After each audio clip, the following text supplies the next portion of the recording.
Nggih sampun, para sederek sedaya. Menika kajatanipun anggenipun emas. Munggah ngantos dugi resisten 3 tanpa enten alangan menapa-menapa. Monggo sareng sami kanthi ngucap alhamdulillahirabbil alamin. Oke, selamat pagi semua. Hari ini ya penerusan dari video yang tadi malam, tanggal 5 yang kemarin ya, yang saya update di tanggal 5 malam. Sekarang kan tanggal 6. Itu kemarin dari segi tempe mas 1 untuk gold itu kan antisipasinya kalau tadi malam itu harga mampu break demand yang ada di sini, tunggu konfirmasi baru entry masuk market sih nggak masalah. Cuman kan posisi saat ini kan harga ternyata itu ngambil resisten 3 dan 4 dari monthly sama weekly. Jadi kita lihatin dulu yang garis lurus ini punyanya monthly, resisten 3-nya monthly, kemudian yang garis putus-putus yang berada di 2140 ini adalah punyanya weekly dan ini reject penutupannya baik dari H4 ataupun daily itu nggak ada yang di atasnya 2132. Nah, mungkin pergerakan hari ini gold akan mengalami koreksi terlebih dahulu sebelum lanjut ke atas. Cuman yang mesti diantisipasi ya, zonanya masih tetap zona demand ini sebagai kuncinya, level kuncinya. Yang kedua adalah 2108 atau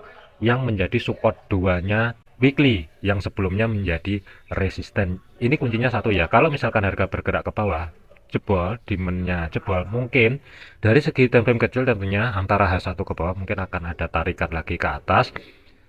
Selama itu nanti koreksinya ataupun di atas ataupun pergerakannya menuju ke atas, kuncinya adalah harga dari segi time frame H4 itu harga tidak mampu candlenya itu tutup di 2132.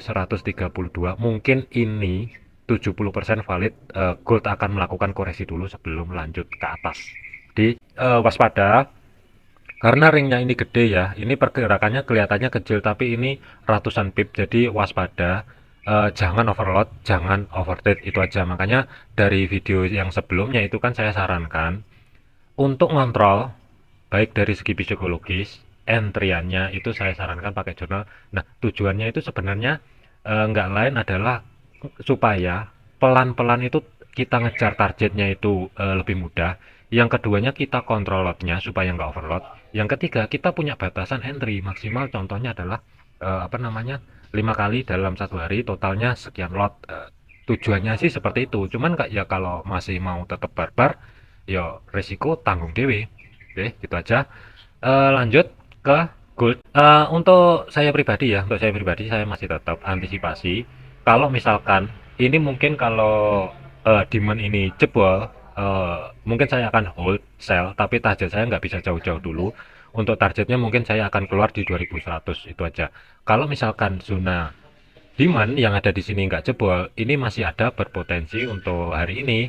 Ini sideways dulu sampai nanti malam rilis data mungkin akan ada tren lanjutan. Akankah itu trennya menuju arah koreksi atau justru malah harga lanjut ke atas? Tetap waspada antisipasinya karena dari outlook mingguan itu yang saya posting kemarin ya. Kalaupun ada pergerakan itu batas maksimal.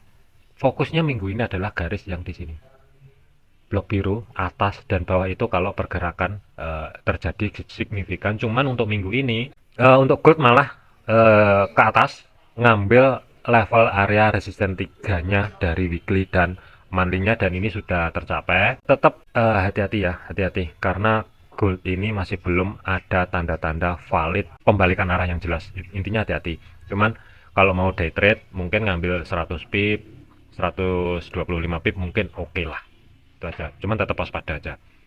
Ini sih nggak banyak update ya karena ini penerusan aja. Ini yang saya mesti update itu adalah resisten 3 dan 4-nya ini aja. Ini ke reject ya. Jadi untuk hari ini sesi Asia sama Eropa fokusnya adalah perhatikan level yang pertama demand yang berada di garis bawah 2114 pembulatan. Kemudian support 2 weekly yang berada di 2108. Itu yang mesti di waspadai kalau misalkan harga kuat ke bawah, support duanya ke break atau harga mampu bergerak di bawahnya mungkin koreksinya bekas zona demand yang sebelumnya ini mungkin akan menjadi panjatan ataupun pantulan untuk lebih lanjut menuju 2100 sampai dengan 2092 sebelum harga lanjut ke atas. Itu yang mesti diantisipasi untuk gold. Kemudian di BPUSD ini kemarin di video kalau sudah nyimak ya, kalau zona demand di sini break mungkin harga akan lanjut ke pivot dan S1-nya. Tetapi skenario alternatif yang kedua adalah kalau misalkan harga mampu bergerak di atasnya resisten satunya yang berada di 1.2682, mungkin akan menuju resisten kedua weekly yang berada di 1.2732, dan ini pas banget. Ini kalau zoom ya, ini nggak tahu kok bisa pas kayak gini, aku juga nggak tahu, silahkan tanya sendiri ke market aja. Intinya itu aja, wes penai. Oke, ini udah reject, harga masih berada di level area resisten yang sebelumnya ya, yang sebelumnya resisten sekarang menjadi support, masih berada di atasnya. Jadi tetap antisipasi potensial koreksi ataupun potensial harga melanjutkan ke bawah untuk GBP/USD itu ada. Tapi untuk minggu ini sebelum rilis data NFP, fokusnya nggak bisa jauh-jauh dulu. Perhatikan level area support yang pertama ya. Yang pertama ini nanti kalau misalkan mampu break, apalagi demand-nya kejebol, pantulannya perhatikan antara resisten yang pertama yang sebelumnya. Di sini fokusnya adalah 1.26500 sebagai risiko price level karena di sini juga ada zona demand. Kemudian batas maksimal sebelum rilis NFP adalah di sini dulu 1.2616, kurang lebih di sini untuk GBP/USD. Cuman ini kalau teman-teman udah nyimak video yang malam, ini mungkin ya kalau gerak cepat mungkin udah ada entry sell di sini. Ini yang di video tadi malam bisa dicek. Kemudian untuk Euro USD masih sideways, cuman antisipasinya sebenarnya sih sama antara resisten pertama atau resisten yang kedua. Cuman ini harga stop di tengah-tengah. Pergerakan saat ini itu berada di bawahnya resisten yang pertama. Ini Euro USD saya lebih memilih netral dulu. Mending biarin aja turun ke bawah sampai zona demand ini jebol. Baru nanti koreksinya ke atas 1.085 ini ya. Kurang lebih di sini kan juga ada zona supply baru yang kecil. Nanti kalau misalkan jebol koreksi ke atas baru ambil targetnya di 1.0808 ini mungkin oke. Cuman saat ini karena ring pergerakannya kecil, ini saran saya adalah standby dulu, netral dulu, jangan ambil posisi apa-apa dulu. Intinya itu aja. Kemudian Audi USD sama ya, kemarin waktu update itu kan harga masih berada di bawah di sini. Tinggal tunggu satu kondisi koreksi ke atas kalaupun mau entry sell. Jarak stop loss 30 pip dan targetnya itu kurang lebih 45 sampai dengan 48 pip. Pergerakan ini masih belum terkonfirmasi akankah lanjut ke support 2-nya yang berada di 0.6461 kecuali demand yang di sini break.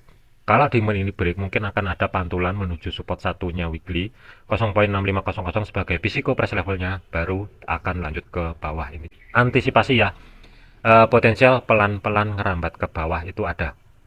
Ini juga sesuai dengan video yang tadi malam. CAD sama USD CAD, dua skenario yang saya update tadi malam ini saya hapus dulu aja ya, perkecil aja dulu. Dua skenario yang saya update tadi malam ya, kalaupun misalkan harga mampu tutup di atasnya resisten yang pertama 1.3585 kurang lebih ya, tinggal satu kondisi aja. Kalaupun mau ngambil buy, tunggu penutupan di atasnya 1.3585 dari segi time frame daily, atau kalau mau nyari dari segi time frame kecilnya itu, kalaupun misalkan ada koreksi, selama harga tidak mampu bergerak di bawahnya pivot yang berada di 1.3544, ini mungkin oke kalau mau ancang-ancang cari setup buy.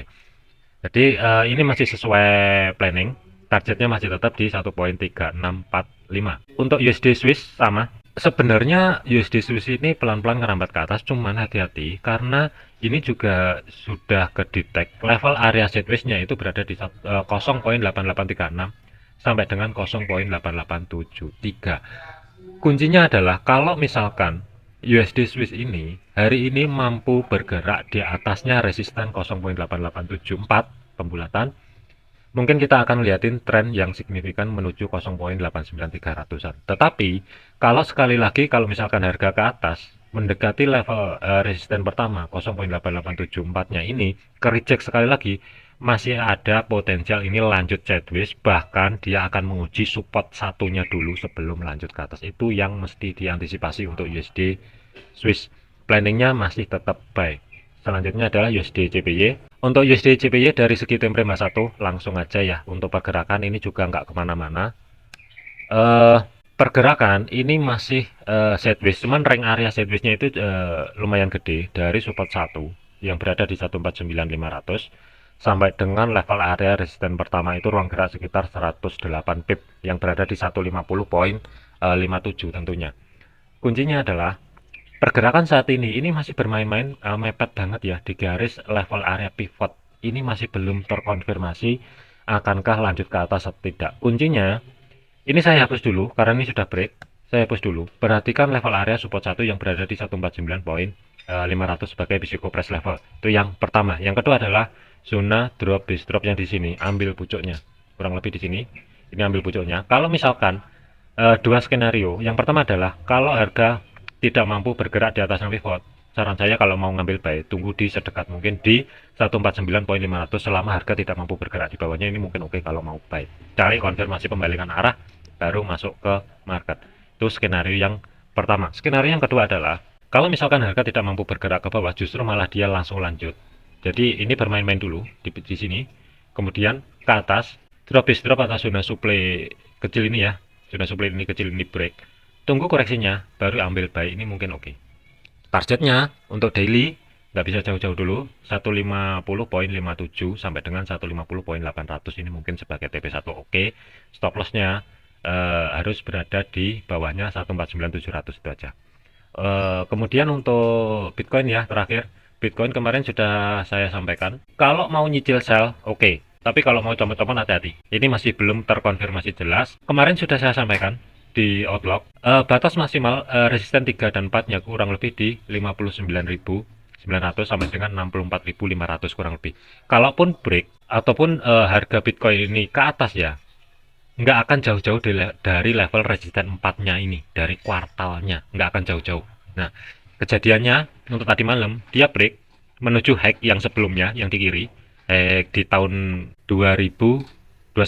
High-nya di tahun 2021, kemudian ke reject kembali, dan pergerakan saat ini berada di bawahnya resisten 4-nya. Kuncinya adalah mungkin kita akan ngeliatin untuk Bitcoin ini sedikit koreksi ke bawah, minimal kurang lebih di kisaran level area 52.000 sampai dengan 50.800 kurang lebih sebelum Bitcoin ini lanjut ke atas. Jadi antisipasinya, kalaupun mau ngambil buy jangan di sini, mending tunggu di bawah karena ini udah ketinggian. Kalaupun mau ngambil buy ini telat karena ini udah waktunya keluar sebenarnya. Cuman kalau mau sell, nyicil sell, sebenarnya kalau mau nyicil sell targetnya itu di 35.600. Cuman ini jangka panjang, bukan untuk mingguan atau bulanan. Ini mungkin lebih dari sudah masuk ke hitungan kuartal. Jadi kalau swingnya mungkin saya akan nargetin di 35.600, cuman saya nggak akan buru-buru entry dulu. Oke, mungkin itu aja untuk update pagi ini. Untuk teman-teman ya, sekali lagi jangan barbar, kontrol emosi, ambisi dijaga, jangan tergoda profit orang lain. Disiplin, jangan overload, jangan overtrade, itu kuncinya ya. Oke, sekian, terima kasih, sampai jumpa di video selanjutnya.